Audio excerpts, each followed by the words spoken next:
अपने luxury villa को देखकर सार्थक बहुत खुश हो गया और उसे देखकर अपनी दादी आलिया भी काफ़ी उत्साहित लग रही थी। विला के गेट के अंदर आते ही बाईं तरफ एक बड़ा सा गैराज बना हुआ था, जहां आराम से दो बड़ी बड़ी पार्क हो सकती थी। दाईं ओर एक छोटी सी बगिया बनी जिसमें कई खूबसूरत फूल खिले थे। बगिया से होते हुए एक रास्ता विला के पीछे की ओर जाता था, जहां एक निजी स्विमिंग पूल था। पास ही शावर एरिया बना था। उससे थोड़ा और आगे जाने पर विला के ठीक पीछे एक छोटा सा गेट समुंदर की तरफ खुला था। बाहर से पूरे विला पर चक्कर लगाने के बाद जब सार्थक ने विला के अंदर प्रवेश किया तो वह एक पल उसे देखता ही रह गया। ऊंची सी सीलिंग वाला बड़ा सा हॉल शानदार झूमर चमक से जगमगा उठा।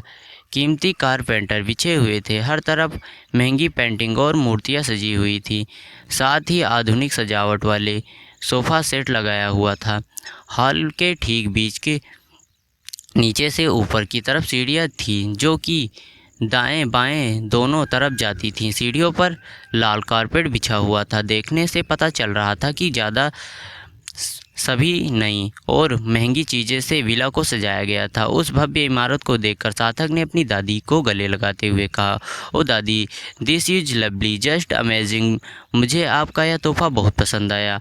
आई लव यू दादी, थैंक यू सो मच। अपने पोते की बात सुनकर आलिया ने मुस्कुराते हुए कहा, it's compulsory my boy, please dear. तुम खुश हो तो मैं भी खुश। चाहो तो ऊपर जाकर तुम अपने लिए कोई कमरा पसंद कर सकते हो। सीढ़ियों से नीचे भी दो तरफ एक एक कमरा है और ऊपर दोनों तरफ तीन तीन कमरे हैं। मज़े की बात तो यह है कि हर कमरे की खिड़की से समुंदर दिखाई देता है। जो तुम्हें पसंद आएगा वही तुम्हारा सामान रखवा देंगे। सार्थक ने ऊपर जाकर कमरे को देखने लगा। कमरे से सारे एक ही जैसे ही थे।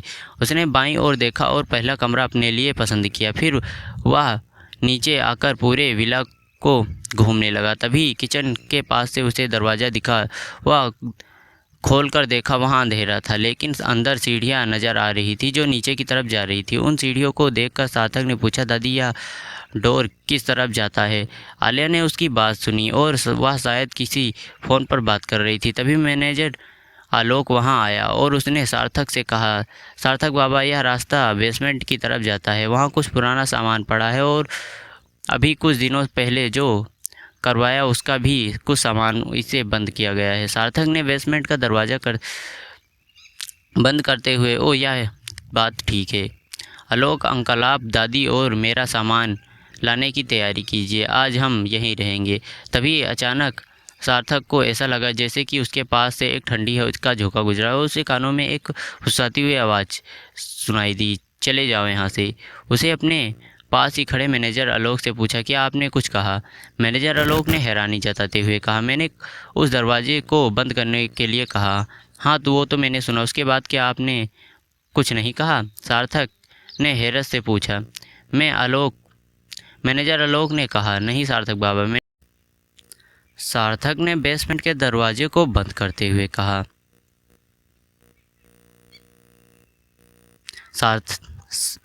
सार्थक ने एक बार बेसमेंट के दरवाजे को देखा और वह ओलिट, मुझे ऐसा लगा कि कोई आवाज़ आई होगी। हाँ, तो मैं कह रहा था कि आप दादी और मेरा सामान यहाँ लाने की तैयारी कीजिए। मैडम जी तो आज दुबई के लिए निकल रही हैं, क्या आपको नहीं बताया उन्होंने? मैनेजर ने आलोक ने जानकारी देते हुए कहा। वाट?